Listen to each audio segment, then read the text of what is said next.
Amraati, mwanamke yoyote sallat khamsaha, ameswali swala zake tano. Jamanini, kwa nini Mtume akasema mwanamke ameswali swala tano? Jamanini, wanawake hamuswali? Wacha niwaambie kweli. Na wewe ukitaka kumjua mwanamke anayeswali, muangalie sehemu mbili. Mimi nakupa hii leo.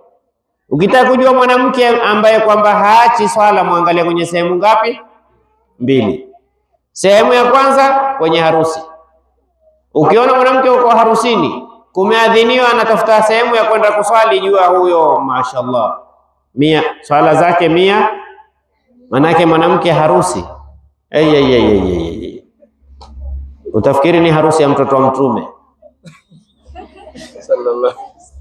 Mwanamke yani kama kwenye harusi ameambiwa wewe si muhimu sasa kuwa na mawasiliano na Mola wako.